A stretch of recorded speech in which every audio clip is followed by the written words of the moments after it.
Good morning, everybody. So we're back for another stream to this Le Mans. 24 hours. We still have about 10 left. Um, and first of all, good morning. Hope you had a great night. Maybe some of you got some sleep. I certainly didn't. So if I'm looking a bit tired or if I'm talking a bunch of nonsense, that's why. But I hope you will join me for this morning report. I'm just waiting for a few more guys to maybe wake up and get ready for joining me on the stream. I also have ads running right now on my stream for the race. So while we wait for those to end, I guess the no sleeping, gang. That's how we know it. I mean, I'm never sleeping for the moment anymore. Um, I'll just be updating our data because just like the other streams, we once again have the data for Hypercar, LMP2, and GT3. Of course, the standing has changed quite a bit throughout the race. Um, it's Jonah making all of these, so I'm just getting them ready for you guys. I don't know how you guys are watching the race, if you only follow it by listening to us, or if you're watching on some streaming platform. I hope you have a streaming platform as well.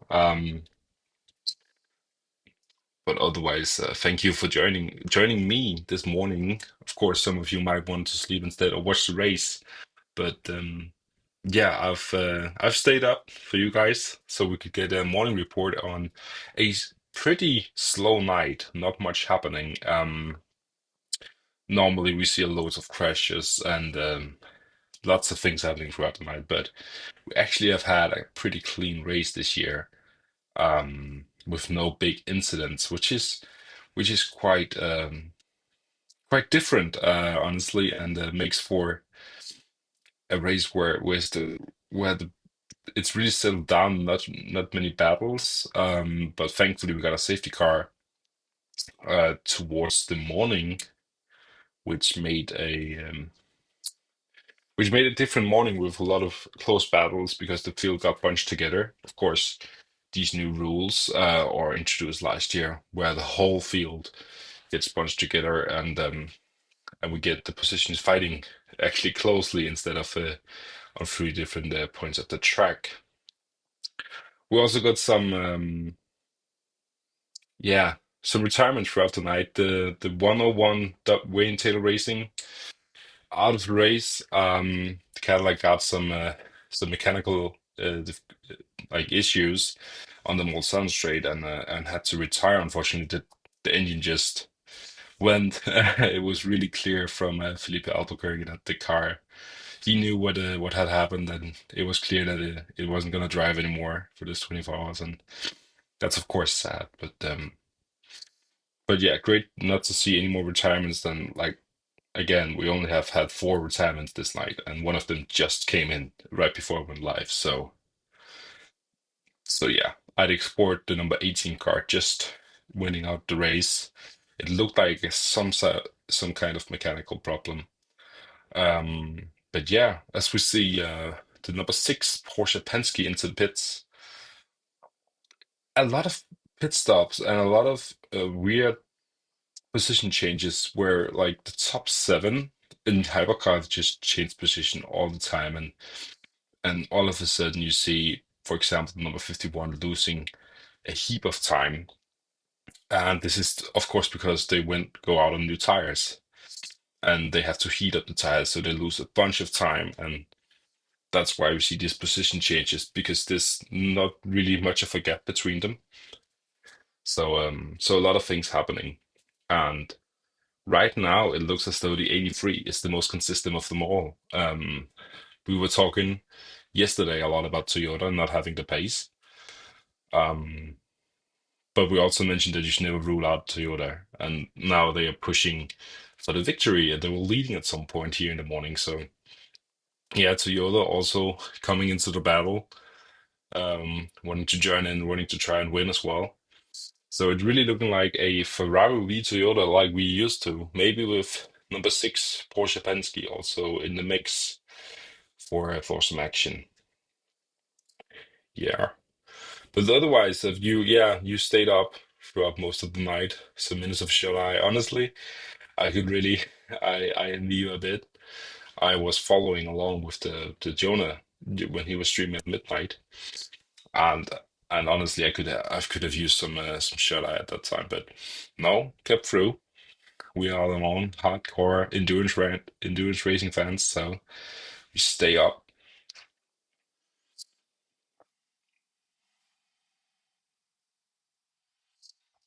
Yeah, like we're in the morning hours right now with this golden period at Le Mans, where everything is just working. The cars are fast.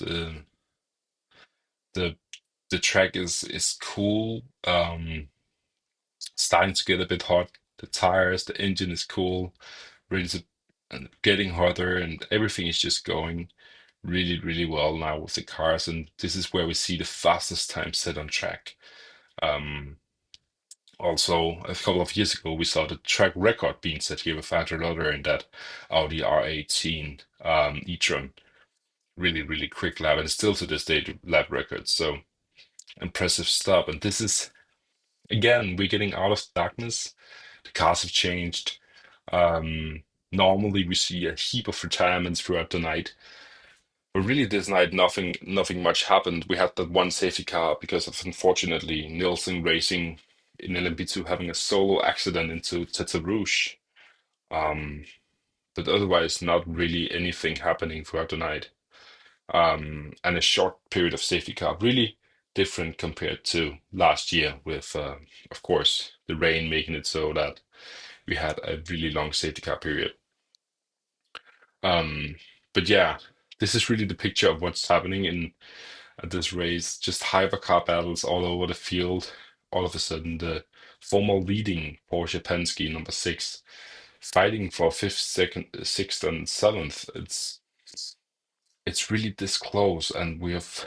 I was about to say that we were going into the end of the race, but there's 10 hours left, under 10 hours left, and so much action left to happen. And honestly, I everybody in the top eight could win this race, even the number seven Toyota, which have looked nowhere near the pace this race. So yeah, is there anything that you guys have like found unusual for this race? I saw a comment um, that Aston Martin Peugeot is nowhere as usual.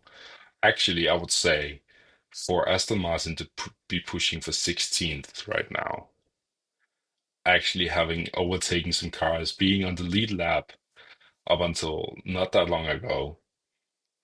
That's really impressive for Aston Martin the first year here, the fourth race for that car to take it into the 24 hours of Le Mans, and at this moment not really having any problems with the car, any technical, any mechanical. That's that's the dream for a new manufacturer, and they're really doing well. Props to the team; they have prepared really well for this Le Mans. Um, Compared to, as we saw last year, BMW having the heaps of problems, Alpine retiring with both cars. So for Aston Martin to be in this position already, to have the reliability down, that's the most important thing. And now they, after the race, they get a huge heap of data they can use for improving the car. So if they finish for the next 10 hours in this position that they are in, like 16th and 19th, 18th, they're pushing right now, that would be really great. Of course, they have also gotten lucky with other teams having problems, but that's Le Mans. You have to stay out of trouble and you take positions because of that. Um, but yeah, everybody had a great night. Also out there watching the race. So far, it's been, I mean, I see a lot of people talking about it being a kind of boring race, which, if you are not a Ferrari fan, that I can see why you would think that because it has really been the Ferrari show so far. By the way, if you see me looking over the camera, it's because my race is going on over the camera, so I'm just following along while I talk to you. Um, so yeah, if you're not a Ferrari fan, yeah, it may have been quite a boring race, and I've also seen a lot of comments about BOP. Um, but Michel Gadding actually made a great comment on this that if you're doing well, it's always down to BOP helping you. And if you're doing badly, it's BOP being against you. It's never just because you had a great race. And I think for Ferrari to be pushing in this position for the third year in a row, it's different than just BOP. Of course, they got a BOP boost, but they've also been Toyota fighting, Porsche fighting, Cadillac pushing for quali and for pole position. They got 1-2. Let's not forget that. And they're still on the lead lap, and so many cars can still win this race. So yeah, really, honestly, I see this as the final hours maybe getting a bit more interesting. It's just because we're not used to clean races this has been. And with clean racing, we often get less battles because the race really settles into a rhythm with the gaps growing bigger and bigger, and it's just this almost just chasing game instead of a battling game. And for racing fans, we want to see close battles. So yeah, hopefully we get a bit more action towards the end. I know we will in the last couple of hours, but yeah, with 9 hours and 51 minutes left, yeah, I think there is possibility for more battles, and if not in Hypercar, then at least in LMP2 and GT, which have been absolutely amazing. I mean, if you look at the top of every class, there's a few seconds between every place. And that's so crazy for Le Mans to say, just thinking back a few years ago. So yeah. Um, just looking for the comments. I've been watching AO Racing stream most of the night, and they have the game all together. Yeah, maybe not unusual for them. Definitely good indicator from them this race. Yeah, AO Racing honestly has been really good. There has been a lot of penalties throwing out also for AO Racing on the unlucky side of that, really harsh penalties.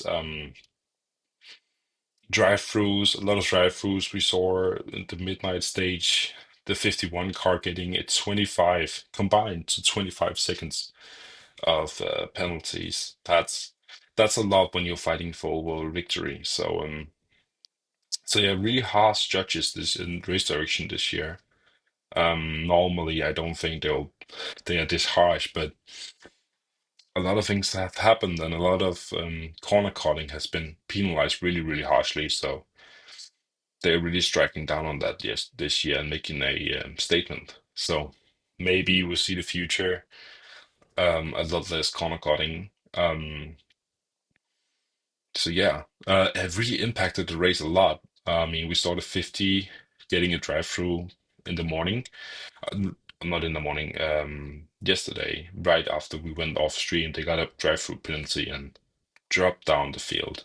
Same with the 5 Porsche Penske, also a drive-through penalty, dropping them out of the contention. So yeah, penalties really playing a role in the race, an unfortunate role.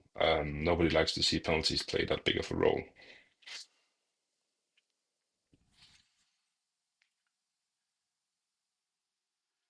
United Autosports LMP2, go, go, go. Yeah, they have not. I mean, United Autosports, of course, the defending champions with the 22 car, hitting a lot of problems. In general, LMP2, it's hard to figure out who has the pace right now in LMP2. It's been up and down mostly. LMP2 always is like this. I feel like when I'm watching LMP2 racing at Le Mans, it's down to the last 2 hours. Um, of course, VDS Panis have really had a great race so far, but it's always this close. It's the same thing with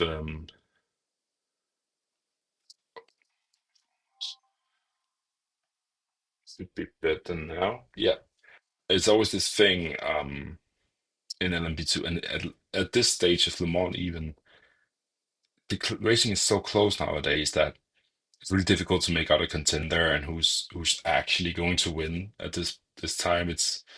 we're still too early to actually see which strategies are the right ones and who got the better of of the other. I mean, we see a lot of changes in positions in Hypercar right now because of strategy calls. Porsche is on a different strategy than the rest of the field, it looks like. So who's gonna win that battle? Is it gonna change all of a sudden with a safety car? Loads of things like that. I've just played into this race already, but the field spread is so little that positions have changed way quick, like way more than we're used to. All of a sudden, you could go from first to eighth in a matter of seconds. So really close racing this year, um, which is awesome. Honestly, really awesome. Do you think Porsche will come back in the final hours? I think when we get to the final hour, like the final 15 minutes, we'll see what the strategy calls have been, and we'll see who come out on top of that. If Porsche have timed this to perfection, which they usually do, knowing Porsche, I think they could be leading with a good like 20 seconds going into the final hour, and then it's all about staying in front. But it's down to strategy. It's down to if the safety cars are gonna play in, if mechanical problems are gonna play in. It's like the usual old song of how to win Le Mans is to stay out of trouble and go fast. And right now, Porsche are doing that. I mean, this number six car had a pretty clean race. Um, Same could be said for the 83, other than that one off-track moment. It has had a pretty clean race, and that's why those cars are fighting for victory. So I could see a comeback come for Porsche, and we've seen the five car move up the grid after two pretty devastating penalties. Number four car the same, having a bad start to the race, moving up the grid, and the number six car, honestly, starting last, fighting for the win right now. So anything can happen with these nine about 10 hours left. Exactly what you say, AC velocity. It's you, the mod is always going to throw a curveball, and you can never really predict it before. Even the last 5 minutes, honestly, we saw Toyota, of course, ask them how it is to lead Le Mans with about 10 minutes to go and then lose it all. I mean, it's a classic story, but it's so true. Don't celebrate before the checkered flag, and you can lose it right on up to the end. So last year's a key example of that as well. Nicholas Nielsen, with about an hour to go, his door isn't closing, and he has to go for a pit stop, which could have been devastating, but actually turned into being a race-winning move with him making fuel saving work for Ferrari. So always a curveball, always trying to mix it up. And right now it looks a bit stale, but maybe later on, the Maw is gonna throw something. It usually does. I remember 2017, even a year where Porsche was really the only contending car with Toyota being retired in the middle of the night. And even still, at that time in the morning, the leading Porsche was slowing down with a mechanical problem, and then P2 was looking like it was going to win them all. So them all always throwing curveballs, always doing something different than we expect, and another clear example of that. So yeah, Le Mans is like it usually is. I wish there was a bit more rain. I wish there was a bit more tactics playing into it other than just yeah racing. I mean, with there only have been one safety car and small incidents, it has really just been a race of a waiting game and just pushing, which also has its flair, but it's not what I'm used to with Le Mans. And it's really not. It's a different Le Mans that I'm used to. Um, Certainly is. And it can come down to a lot of factors. I mean, of course, with the weather being clear as it has, and with maybe the bronze drivers, normally those are cause of problems, but they've really been good this year. As we get a yellow flag. Oh, that's the Proton competition Porsche out. Is that in the Musalk? That's in Anash. Just getting off track. Neil Yani off track. LMDh. He's going again though. So again, another small problem. Not really much happening. This has been like it the whole race. Cars going off, but not really crashing out. Not really causing big problems. So yeah, what have you guys made out of Le Mans this year? Has it been a stable? Has it been one of the big ones, or has it just been a bit boring?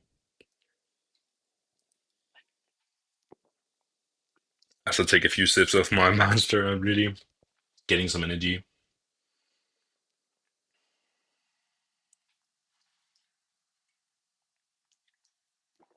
Just hope the pit remove.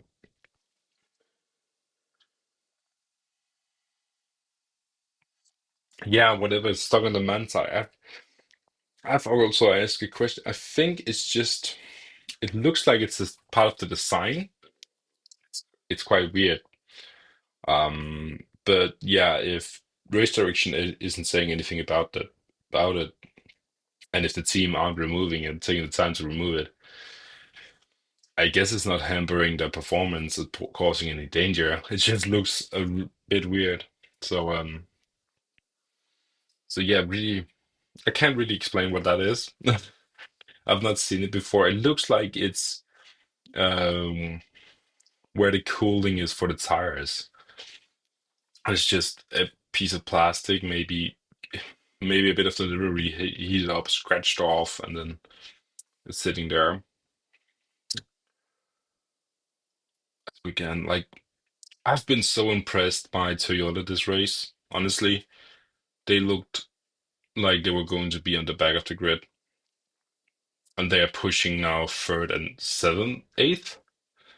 Like they have been nowhere. Like this silent assassin, almost like just coming out of nowhere to be fighting for podium positions right now with the eight car. Really, really impressive. So oh yeah, now you can really see on the 92 Manti that piece of plastic. It looks like it's just a bit of delivery. It really does. It looks quite weird.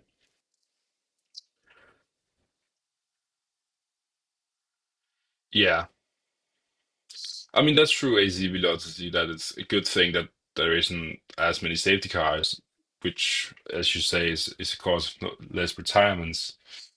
And of course, I'm not calling for a load of retirements. I'm just saying I wished a bit more strategy. I missed some rain, some some small mistakes cause putting in a bit of a span in the works. So, but yeah, definitely not a boring race. Just maybe it's also just because what we haven't had last year with the torrential rain throughout the night, and now coming to this one having a total of four retirements throughout the night. It's it's different. It's really different. Um, yeah, yeah, true. I mean, boring was not the word for it, but just I think different. A different experience. It's close, but it's like the cars aren't close enough to battle, but they're just in a train after each other. Do you think Porsche deserves to win them all? I do. Well, like with the prospect of having the Triple Crown, for them, of course, they have won Daytona 24 and the Sebring 12 hours. And now they look in a position to win Le Mans. I envy them doing that. Also, the 20th victory, most out of anybody. Of course, Porsche already being the dominant manufacturer here at Le Mans, and for them to push towards 20 victories with a triple crown in the view. I mean, in prospect, I think that's deserving, and they have been just about there for the last 2 years. So for them to get it this year would be really deserving. Of course, I'm also a bit biased since I'm a Porsche fan, but honestly, yeah, I would love to see them win. I would also, just for the story of it, love to see Toyota win this year. I know they've won a lot and they've been a dominant team in WEC for many years, but with the whole story of them not having the pace this weekend and just being towards the back end of the field, for them to come back, the huge comeback story, than it would be for them to win. That's a really good prospect, and I would love to see that, honestly. I don't know who are you supporting out in the comment section. I know normally we have a lot of Cadillac fans. Um, and it's been a tough time for them, I guess. Le Mans has not been kind to Cadillac. I mean, they're still in there, but when you're starting 1-2, you should really. I mean, it's always a disappointment to fall behind the grid. But as Sebastian Bourdais said, you would be stupid if you didn't think that Ferrari and Porsche had more to come, and they had. I mean, Ferrari was just for some reason hiding something in qualifying. It looked like so. Um, so yeah.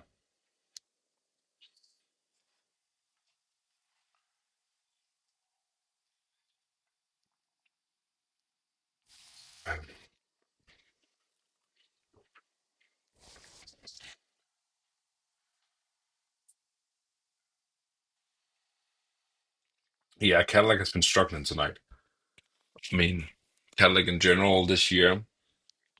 I don't know what it is.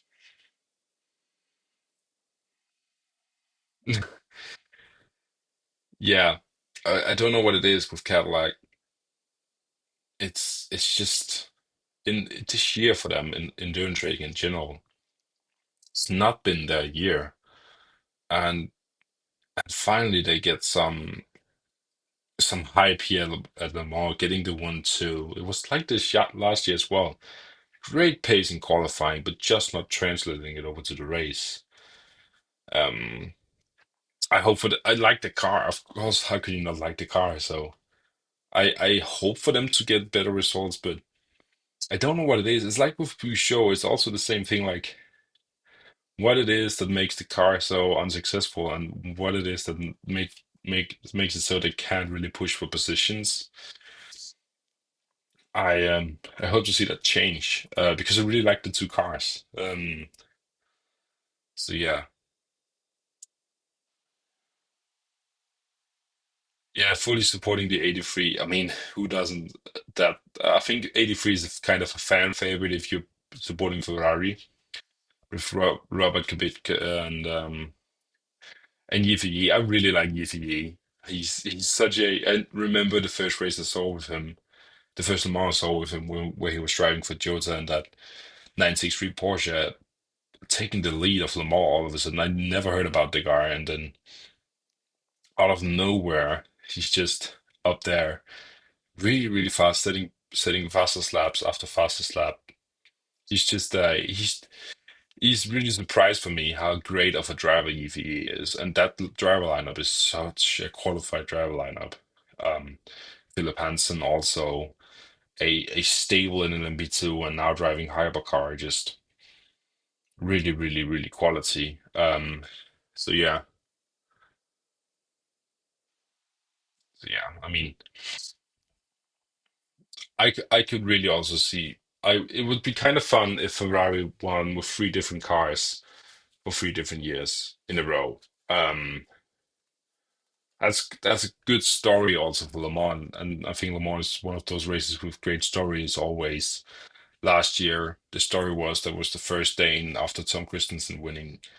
Of course, that's big for me, but also, I mean, a huge story around Nick Nielsen last year with that ending to the race.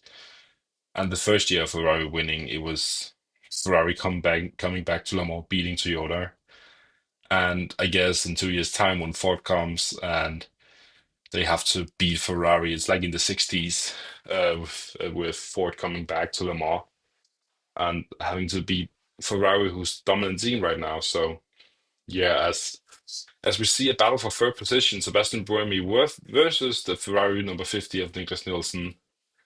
Um, a bit of a log up into the first Daytona chicane there. Yeah, as we see that the morning light now striking at Le Mans is really this time again. I mentioned before, this is when the cars are the fastest. This is where we're going to see fastest lap times, and um, and really the number 50 Ferrari getting back into it right now. It's been struggling throughout the night with different cars, different tires, and different setups to make the car work. It's been quite weird to see them all of a sudden losing 3 seconds a lap. But now in the morning, it seems as though they found that pace once again. Let's see. He's looking for the move. Also at 7% energy, so soon to go into another pit stop phase.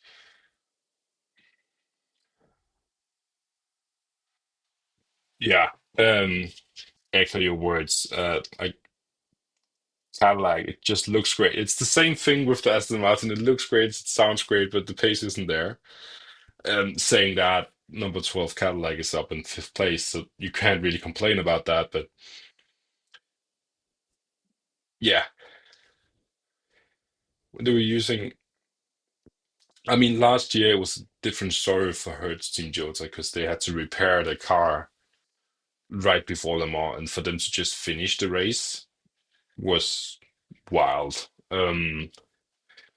So, so a different story this year, but I would say it's a success for Cadillac to finish in fifth. But next year, really, they should really be fighting more for the victory.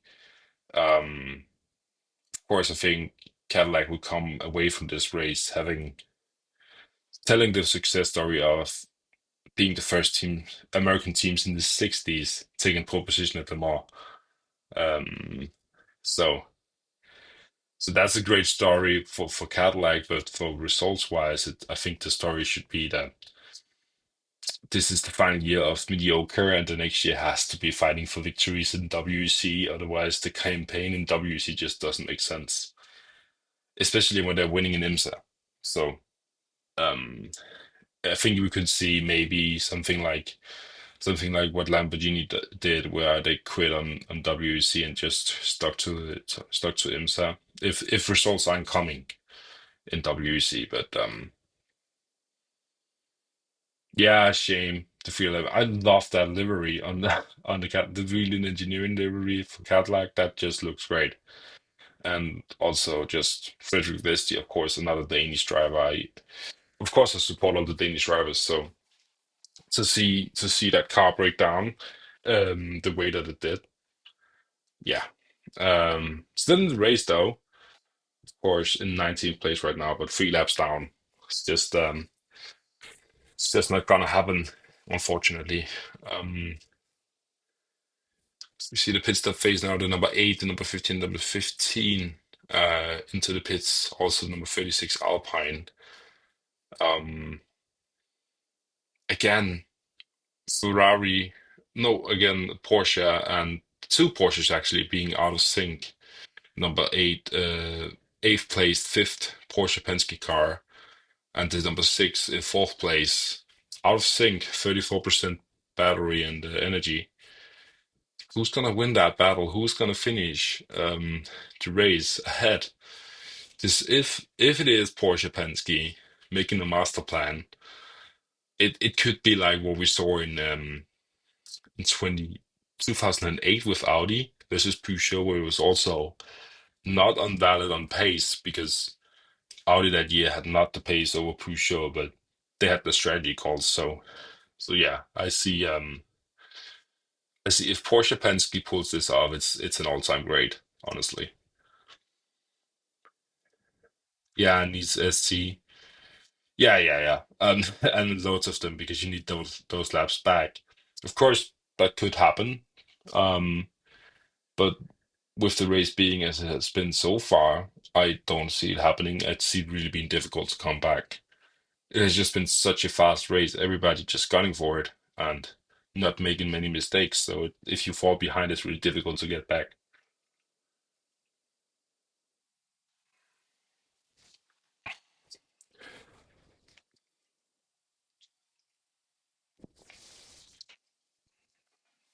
Where are you guys watching from, even?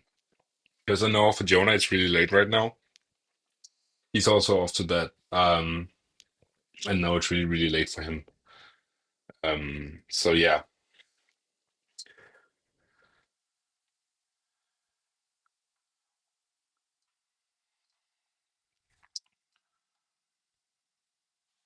And for me in Denmark, it's the same time as in France. So I've also kind of just woken up, saying that I haven't slept at all. But my head is waking up right now to this race and the mod going on. So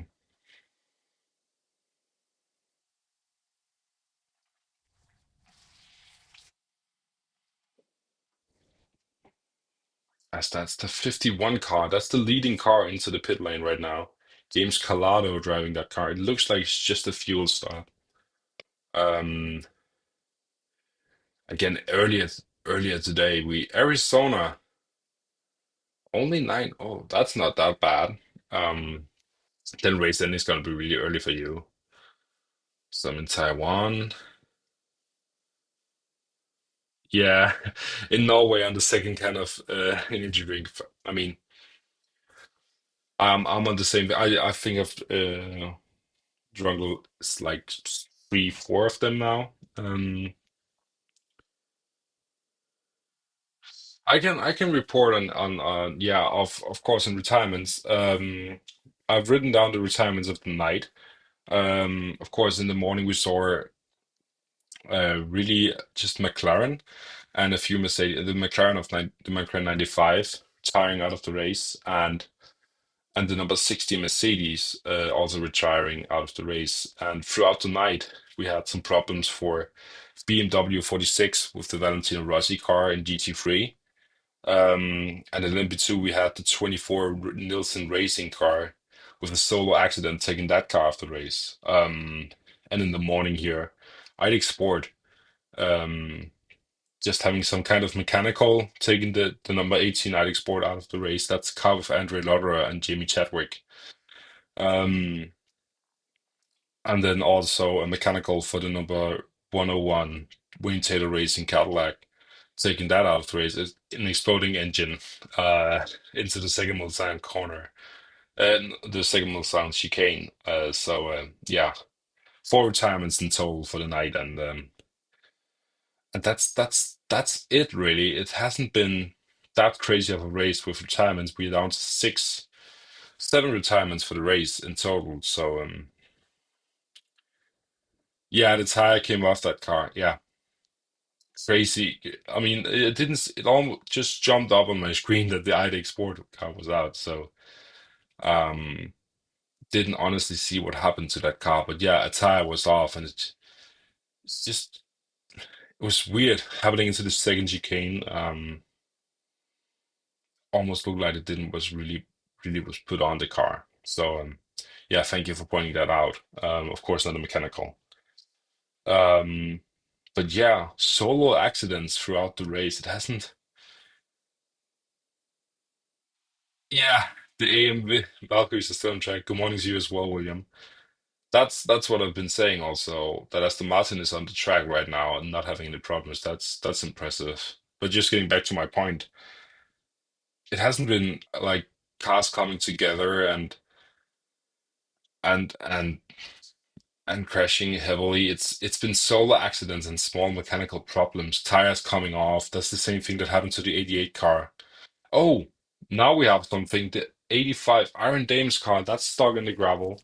That's Raphael Fry. It looks like it's in the one of the chicanes at the Mulsanne. Is that the Tonish? That's the second chicane at Mulsanne. That's not coming out there without help. That's the race over for them. I mean, at least in terms of results, that's gonna take a long time for them to get out. As we just talked about, not much happening, and then of course into the morning hours, she just loses it. Or did she? Oh, there was another car. There was a hypercar getting off as well. It was a small touch from the Lexus car pushing her off, and it looked like the Alpine trying to avoid it as well. That's yeah, 87 Lexus pushing Rafael Fryer off there in the second chicane, and I think was it the 35 Alpine spinning trying to avoid her. It looks like the car even is shut up, is shut down. Is this race over for? Is this another retirement? Of course, we saw something similar happening. That was a solo accident though for the team WRT stuck in the gravel, and that car didn't get out of the garage anymore. And that's officially retired if you didn't know. Of course, the former leading BMW, but this is not the race that Aaron Dames have wanted. Of course, first losing Michelle Gatting to a broken foot, and now this for Aaron Dames. Such an unlucky season for them so far. Been just about there. I'm gonna get us, yeah, full course yellow, full course yellow. Would make sense, full course yellow. So the race suspended. Thankfully, only a full course yellow safety car would have taken a whole lot of time. So and that's really nice that they use. And I think Le Mans here to do it a lot more than any other track, using full course yellows to really just suspend the race for a few moments without causing the whole safety car procedure. Something I see a difference between, especially IMSA and WC races, where in IMSA they're really quick to throw out the safety car. And honestly, I think it's too much of it. I like this system a bit more. Exactly. It's been for so many years now at Le Mans. Last year, them finishing fifth in that Lamborghini that just never worked for them, and the year before finishing fourth, just outside the podium. Aaron Dames and Le Mans is just not a good match. It seems like they're always out there or thereabout and then getting unlucky. Man, I feel for that team, man. It's Sarah Bovey also just coming in like with 3 days notice, performing so well. That team in general just have had everything against them. And now that this is just race over, I mean, of course they will probably get back to track and continue, but for any result that is meaningful, that's race over.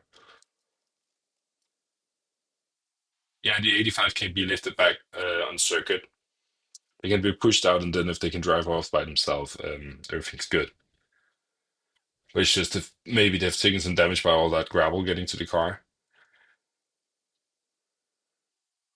Yeah, that's, of course, if you're a leading car in the 83, you would want a full course yellow instead of a safety car. But this is really bad scenes. Oh man,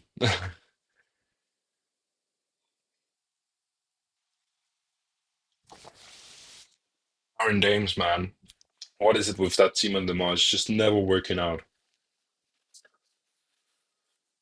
But yeah, she would. It looks like she would be put back on track, and then she'll get the chance to drive off and continue her race. At least that's a good thing.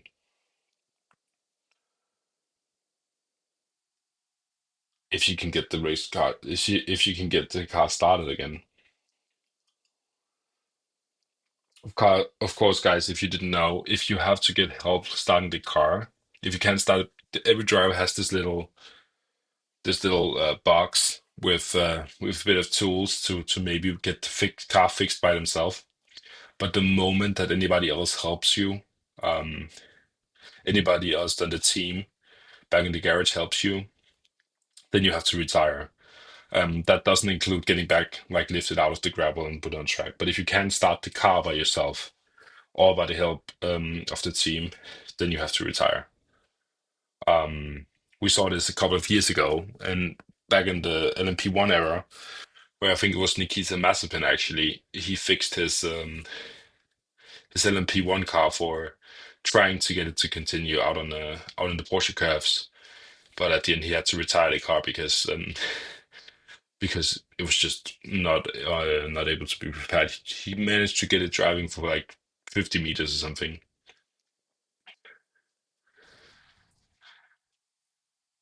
So it was the 36 Alpine. I saw it as an Alpine, but it didn't get the number. Yeah, it's green flag here on my stream as well. with the 83 leading from the 51 Ferrari, and in LMGT3 is the 21 Vista AF Corsa in ahead of the 92 Manthey Porsche. That car has been pushing places, having a bad qualifying, and now is in second. Been fighting for overall lead, those two, the whole race. In third place, we have the 81 TF Sports Corvette. Um, Again, not the race for Corvette to remember. Of course, Ben Keating getting out really of contention um, with problems, but yeah. And in third place, just to mention Hypercar, leading is the 83 Air Corsa Ferrari. It's been doing that for most of the race. The 51 Ferrari following close behind, and the number 6 Porsche in third place. In LMP2, we have Inter Europol in first place. No, not Inter Europol, that's in second place, sorry. And then in first place is the Panis racing car, and ID Export finishing out the top three. So, so yeah, and just close battle right now for the lead. It's the 83 AF course versus the 51 AF course. Will it be an inter-manufacturer fight? Of course, these two cars, these two teams have been fighting each other the whole season so far with Ferrari dominance. The two Brits against each other as my stream goes to ads. Oh, bad timing, Eurosport.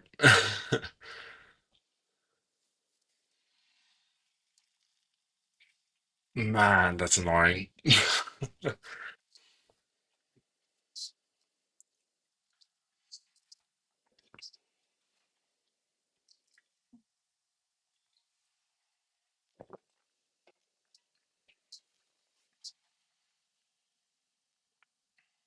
Just having to follow on the timing screens then. But yeah, it looks like we're gonna have a battle for the lead between Ferraris right now.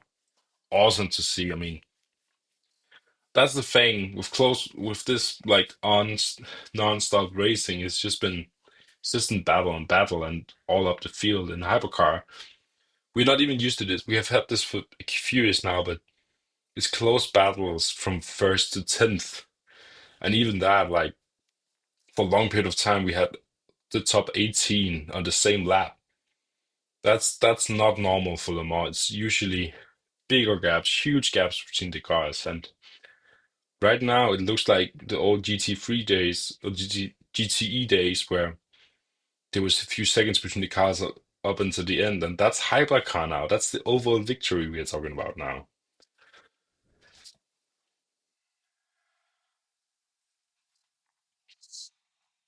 53 viewers here in the morning. That's pretty good. I mean, I was expecting really, really low numbers here in the morning. So for 53 viewers to come and talk morning report with me for a night that has been without the biggest problems, uh, that's pretty good. Thank you for the support. Honestly, on the Le Mans streams here, I just checked out the numbers. Absolutely crazy numbers, and your guys' support has just been amazing for the whole Le Mans week.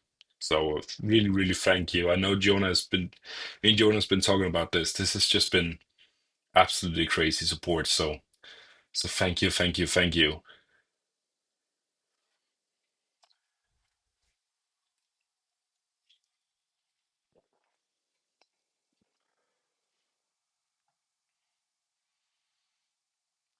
Ferrari has just been up there for the whole race, and Ferrari is the car to beat at Le Mans. So but no, I yeah, the standings as it is right now with 83 and the 51, that's after pit stops as well. Porsche is close. I mean, it's just been there or thereabout for the Porsche as the 51 takes first place, and now Toyota taking third place from that Porsche. Yeah, thank you. We hope to do commentary at some point. We mentioned this in the first stream that a lot of people asked if we couldn't show the broadcast, and we really want to do that, um, but we just don't have the rights yet. So that's a goal of ours to show, of course, the races and commentate over the races. But I guess for that to happen with the WEC, there would have to be some kind of paywall because they do that on the app. So, but hopefully in the future that may change so we can get to commentate while watching the race together.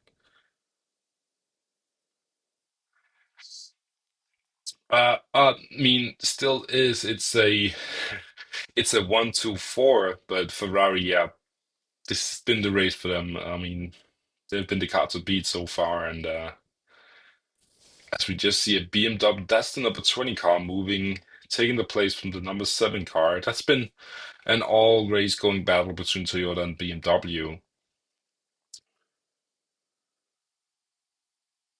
Actually, there's the Toyota number 8, really on the comeback ride. Toyota really, I listened to an interview with Tom Christensen where he was down in the garage with Toyota, and they were just not looking forward to this race because it has been just not their time preparing. They're still there. That's just the quality of Toyota Gazoo Racing. They are always there. They are always fighting for the victory. Um, but yeah, with 42 seconds right now from third place up to the two leading Ferraris, it looks as though it's going to be a Ferrari battle for the win. 38 car. No, that's it could be a freeway battle now for eighth place. And that's been the thing, man. I'm it's so weird now to watch the big class hypercar, the leading class, the biggest class of the race with a midfield battle. Like I remember the days of having like four cars racing for a world victory, 4 or 5 cars racing for a world victory, and now we have 21 cars in the top class. That's crazy. That's absolutely crazy, and they can all win, to be honest. They definitely would have, but just answering to Nova's comment on the number 6 car having a better chance if not qualified for Hyperpole, they definitely would have had that. But with Kevin Esra's first stint, um, I think I think qualifying got pushed a bit out of the window, and of course with the safety car in the middle of the night, everything got bunched a bit together anyway, so they really didn't lose that much time. And and right now, I mean, they are on a different strategy, and I think that's the way to go. I think you can't really beat the Ferraris on pace right now, so you have to go for a different strategy. You can see that on the energy tanks right now with the Porsche number 6 having 93% and everybody else around 60.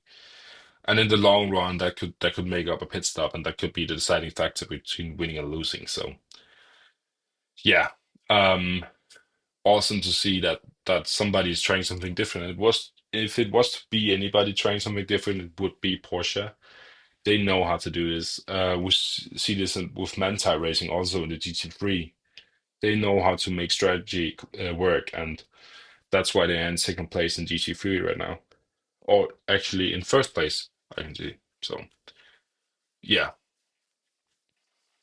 it's all down to strategy, and that's how you win them all. Audi did this for so many years, not always having the pace, but the strategy calls was on point, and that's how you win them. You can't only win them all on the track. You also have to have like the most important thing about Le Mans is to stay out of trouble and have the the strategy in the right place. So yeah, and that's also why Ferrari has been so good this last few years. They have just had the car and the team around the car to win this race. Great drivers, great strategists. Of course, completely different from Formula One, but they just know what they're doing. And even in a year, because the first year with Ferrari here at the mall, Toyota was the car to beat, and they won every single race that season, Toyota, except Le Mans.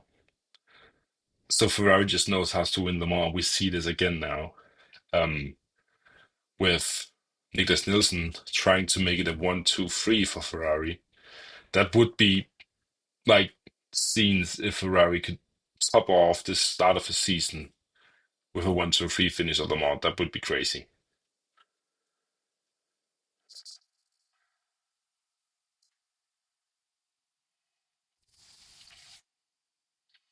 I think that just speaks to the quality of Ferrari racing that it can come back after so many years and be on top at Le Mans. But remember, we have to remember A, of course, which is the racing team for Ferrari, has been in Le Mans for many, many, many, many years and been a really successful team. Last year, Ferrari's victory of Le Mans was the 40th. If you take in the class victories in GTE Pro as well, that would be their 40th overall victory at Le Mans.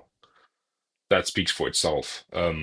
So yeah, Ferrari really a successful team, and when you know how to win them all, no matter what class you're in, strategies has to be the same, and you have to do the same job if you are in hypercar as if and in GT3 it's the same race, just different cars. So yeah, that's why I believe that they of course are doing so well because they were really prepared for this. Something that maybe WRT and Porsche Penske, of course, a successful racing brand, and Porsche the same, but it's just a different thing. Porsche Penske hadn't hasn't been successful at the mall for that much, like A of course have. So it speaks to the nature of A of course, just how great a team that is, and the same with Gazoo Racing, how great a team there is around the manufacturer. That's what makes winning teams.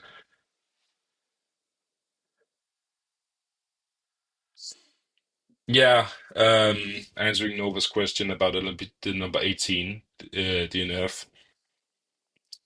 Of course, that was a test run for the drivers, and the team around that car was the new um, Genesis Magma Racing team. So hopefully they won't make the same mistake. But it's a learning curve, and they're doing a lot of stuff behind the scenes that we don't know anything about.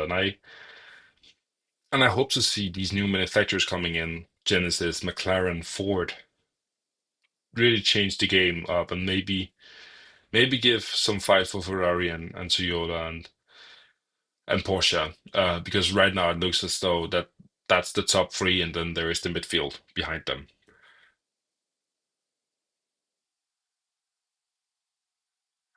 The number 46 car had a an off at the Porsche curves in the middle of the night, and went to the garage after that and never came out. So yeah, it was Van der Van der Linden having an off in the Porsche curves, and something about the car just got broken down there. As we see now, the Iron Dames stopped on track after they're off in the second chicane, just coming out of the Mulsanne corner. That's the end of that car, I believe.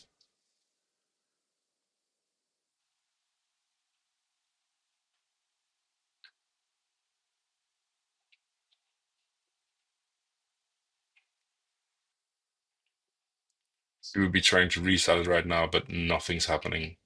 That car is broken down. I believe that's it for the Iron Dames car.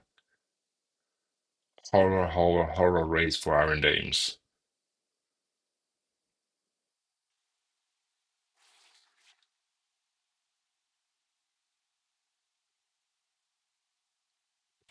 It's completely dead. That's another DNF right now for Iron Dames. This just Le Mans is just not that track. There's been there about like running in 10th place in GT3 with the car, with the team having to sub out Michel Gatting because of a foot injury, and Sarah Bowie coming to the car and really making a change. But oh, it's going again. She got it up. She got it started again after restart. But oh my, it's going to be a tough race for Aaron Ames from now on. If she makes it back to the garage, even it's race over.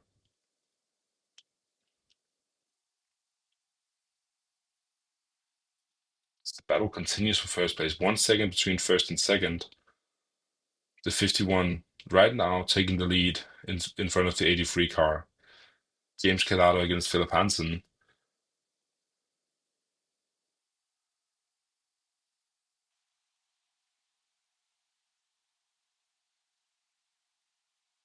the number eight Toyota is keeping that 50 in check, making it so that it's not a 1, 2, 3 for Ferrari, but Nicholas Nielsen, that 50 Ferrari really looked comfortable. He looks like a car. He looks like a driver wanting to take that third place. And he's getting there. Yeah, there. He took it.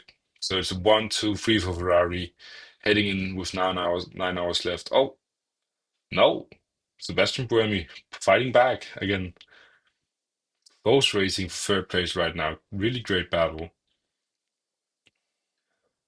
So you're not giving up that easily.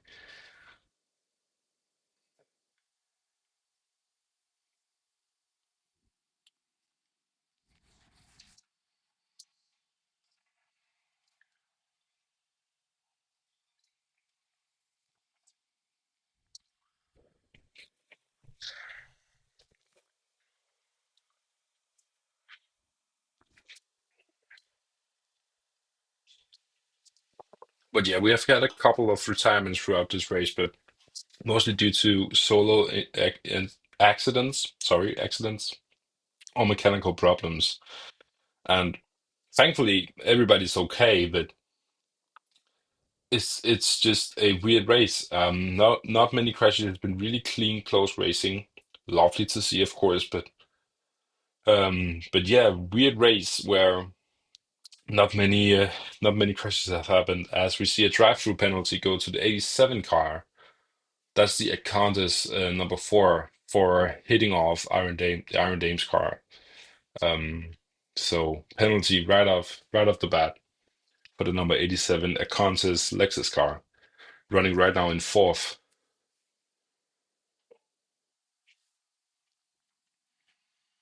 The 46 have unfortunately retired, so it's not gonna rejoin. No.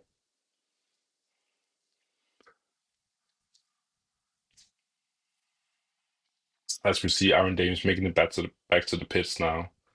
That car is gonna go into the garage.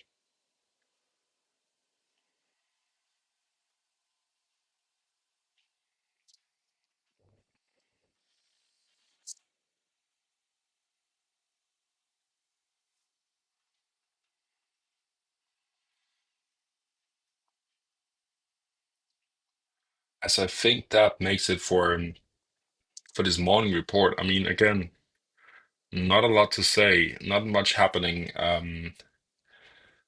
Honestly, the race is just settling down into this rhythm of pit stop strategy, really making it tough to guess who's gonna come out on top. Is it gonna be Porsche? Is it gonna be Ferrari? Of course, right now Ferrari really taking the lead and having that 40-second gap, making it difficult for anybody to challenge them. But a lot can still happen. Now, 9 hours left, just turned into 9 hours. Um, so yeah, I think that makes it for this morning report. Um, as the sun now fully up over Le Mans and cars settling into a groove. 2 seconds between first and second right now, with a 41-second gap down to third place, which is Toyota. Ferrari having a 1-2 with the 51 and the 83 car right now. So yeah, otherwise close racing throughout the field. The number 50 car really might have hit on with the Toyota, and the number six Porsche Penske running out the top five.